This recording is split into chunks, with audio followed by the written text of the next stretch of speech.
पुस्तक बदलण्यासाठी वाचनालयात जाण्यासाठी प्रिया घराच्या बाहेर पडली आणि काही अंतरावरूनच तिला मोटरसायकलवरून राजा येताना दिसला. तिचा चेहरा एकदम खुलला. राजा जसा थोडा जवळ येऊ लागला तसं त्याच्या मागे बसलेली सोनाली प्रियाला दिसली आणि प्रियाचा चेहरा एकदम पडला. तिच्या अगदी जवळ येऊन राजाने मोटरसायकल थांबवली. "काय लायब्ररीत का?" त्यानं हसत तिला विचारलं. "हो, येतोस का?" आपण काहीतरी वेड्यासारखा प्रश्न विचारला आहे हे प्रियाला तो प्रश्न विचारताच लक्षात आलं. "अगं, आम्ही पिक्चरला चाललोय," राजा अगदी सहज तिला म्हणाला. त्यावर "ओके बाय" असं म्हणत प्रिया ताबडतोब चालायला लागली. मागून सोनाली आणि राजाचं हसणं तिला ऐकू आलं, जणू तिला चिडवतच असल्यासारखं. निदान तिला तरी ते तसं वाटलं. राजा आणि प्रिया हे खरं तर अगदी लहानपणापासूनचे मित्रमैत्रीण.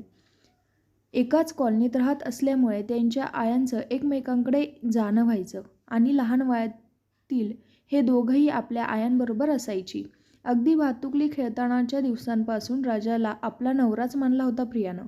राजाचा मात्र मनात तसं काहीच नव्हतं. त्यामुळे तारुण्यात पदार्पण करताच जवळच्याच कॉलनीत राहणारी सोनाली राजाला आवडली आणि देखणा हँडसम राजा सोनालीलाही आवडला. आपोआपच दोघांची जोडी जमली. ही जमलेली जोडी तोडून राजाची आपल्याबरोबर जोडी जमवणं हे आपल्या बापालाही जमणार नाही याची प्रियाला जाणीव होती. कारण राजा जेवढा हँडसम होता इतकीच सोनालीही तोडीस तोड होती. अगदी चित्रपटातील नायिकाच. सौंदर्यात अगदी लाखात एक असलेल्या सोनालीला 100 किंवा 1000त एक असलेली प्रिया स्पर्धा देऊ शकणार नव्हती.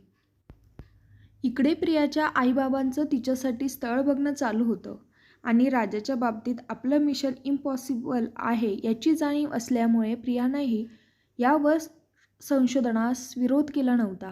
असंच एके दिवशी देशपांडे गुरुजी काही स्थळांची यादी घेऊन प्रियाच्या घरी आले होते. आपल्या बॅगेतून त्यांनी काही मुलांचे फोटो बाहेर काढले. त्यातील प्रियाच्या आणि तिच्या घरच्यांच्या दृष्टीने योग्य स्थळांचा विचार करून ते त्यातील काही फोटो बाजूला ठेवत होते तर काही फोटो प्रियाच्या वडिलांसमोर ठेवत होते. स्वाभाविकच मानवी वृत्तीनुसार प्रियांच्या वडिलांचं लक्ष वारंवार त्या बाजूला ठेवलेल्या फोटोंकडेच जात होतं. त्यातील एका मुलाने त्यांचं लक्ष चांगलंच वेधून घेतलं होतं. त्यांनी गुरुजींना त्या मुलाबद्दल चौकशी केली.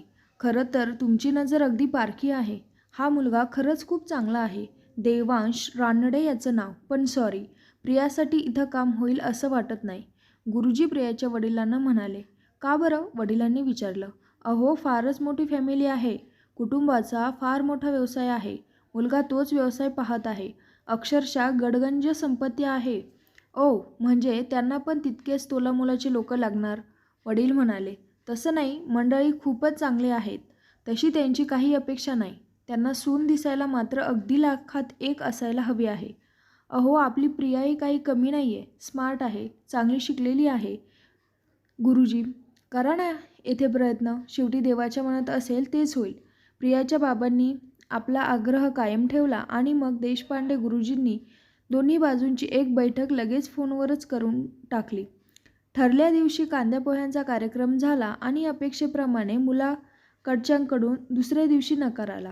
प्रियाचा जीव राजामध्येच अडकलेला असल्याने तिला या नकाराचे फारसे काही वाईट वाटले नाही. तिचे आईबाबा मात्र इतकं मोठं आणि चांगलं स्थळ आपल्या हातून गेलं यामुळे बऱ्यापैकी नाराज झाले. साधारण 4-5च महिने झाले असतील. राजा प्रधानांची पत्नी म्हणून प्रधानांच्या घराची लाडकी सून म्हणून प्रियानं प्रधानांच्या घरात प्रवेश केला. लग्नाच्या दिवसभराच्या दगदगीने दमून राजा आणि प्रिया रात्री आपल्या खोलीत आले. बिछाण्यावर बसून प्रियाचा हात आपल्या हातात घेऊन राजा तिला म्हणाला, "प्रिया, खूप खूप थँक्स. सोनालीचं आणि माझं खरं तर एकमेकांवर किती प्रेम होतं, पण तिने अचानक दगा दिला आणि मी मानसिकदृष्ट्या अगदी कोलमडूनच गेलो होतो. आईबाबांना काय करावं कळत नव्हतं. त्यावेळी तू धावून आलीस, माझा हात धरलास, माझ्याशी लग्न करण्यास तयार झालीस आणि त्यामुळेच मी सावरू शकलो. नाहीतर त्यावेळच्या त्या मनस्थितीत मी अगदी आत्महत्याही करून मोकळा झालो असतो. खरंच खूप थँक्स." असं म्हणून भावनाविवश झालेल्या त्यानं प्रियाच्या मांडीवर आपलं डोकं ठेवलं. तो इतका दमला होता की काही क्षणात तो तसाच झोपीही गेला. प्रिया मात्र पूर्ण जागी होती. ती आनंदीही होती आणि मनातील गिल्टमुळे थोडी डिस्टर्बही. तिला रानडेंकडून आलेल्या नकाराची संध्याकाळ आठवली. रानडे कुटुंबियांच्या अपेक्षा माहीत असल्याने हा नकार तसा अपेक्षितच होता. काही कल्पना डोक्यात येऊन प्रियानं देशपांडे गुरुजींना फोन लावला आणि देवांश रानडे याच्यासाठी सोनालीचं स्थळ सुचवलं. देशपांडे गुरुजी थक्कच झाले. आपल्याला नकार देणाऱ्या एका गडगंज कुटुंबाला दुसऱ्या एखाद्या मुलीचं स्थळ सुचवणं यासाठी मनाचा कमालीचा मोठेपणा लागतो. या विचारानं प्रियाचं त्यांनी अगदी तोंड भरून कौतुक केलं आणि फोन ठेवल्या ठेवल्या ते कामाला लागले. पुढील घडामोडी एकदम वेगाने घडल्या. रानडे कुटुंबियांना सुंदर देखणी सोनाली आवडून गेली. त्यांचा सोनालीला होकार आला. राजा आणि त्यांचं कुटुंब मध्यमवर्गीय होतं, त्यामुळे बिचारी सोनालीही विचारात पडली. राजावरील आपलं प्रेम की आयुष्यभराचं वैभव या विचाराच्या कात्रीत ती सापडली. आणि शेवटी प्रॅक्टिकल विचाराचा विजय झाला आणि राजाशी असलेला आपला संपर्क तोडून ती देवांशला होकार देऊन मोकळी झाली.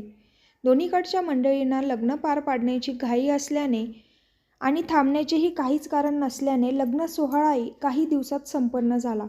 साध्या सरळ सज्जन राजाने कसलाही विरोध केला नाही. तो स्वतः मात्र निराशेच्या गर्देत सापडला.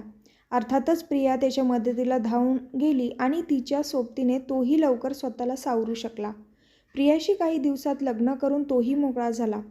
आपल्या मांडीवर झोपलेल्या राजाच्या डोक्यावरून हात फिरवत प्रिया हे सर्व आठवत होती.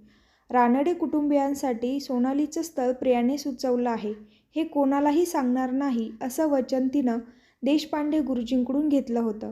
हाही त्यांना तिच्या मनाचा मोठेपणा वाटला होता. आता हे वचन ते कधी मोडू नयेत इतकीच प्रार्थना प्रिया करत होती.